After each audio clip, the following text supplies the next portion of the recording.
Hey everyone, I'm Don Lemon. We start tonight with breaking news out of New York, the city's first death associated with swine flu. Now, the victim was 55-year-old Mitchell Wiener, an assistant principal at a middle school in Queens who had been hospitalized with the H1N1 virus, commonly called swine flu. A hospital official says he died today, but it is not clear yet if the virus caused the death or if it was some other medical condition. Now, as I'm sure you recall, swine flu first burst onto the national scene about 3 weeks ago, and since then, it had appeared to be on the wane. But now, New York State health officials warn the virus could be spreading. Health Commissioner and incoming CDC Director Thomas Frieden said, quote, "We are now seeing a rising tide of flu in many parts of New York City.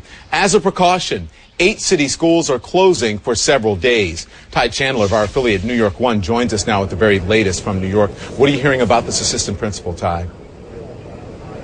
Yes, the assistant principal, he spent more than 30 years in education, but, a lot of people definitely very saddened by this loss. There's an experimental treatment he received yesterday. A lot of family members were hopeful that that would make the difference, but it just was not enough to save Mitchell Wiener's life. He spent 5 days in ICU. His kidneys had collapsed. He was on a ventilator and barely conscious over the last 5 days while in ICU. And during that time, a lot of ICU families were definitely pulling for him. And we definitely got to speak to one of those families who was very saddened by his loss.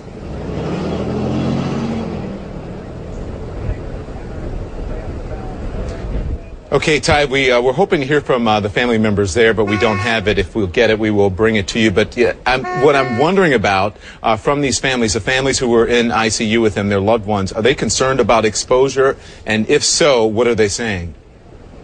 Well, Don, they said that no one was allowed in that room without mask or without gloves, but still very much concerned about the spread of this virus by those family members. And not just there, also throughout the city, with so many schools now being shut down. The list of schools just continue to grow. 3 additional schools have been ordered closed today. Those schools not opening at least until after Memorial Day. So very much a concern throughout this area as this virus just continues to spread rapidly. And now we see that the illnesses are not just mild in every case. Ty Chandler reporting our breaking news tonight from our affiliate New York One, the city's first death associated with swine flu. Thank you very much for that, Ty.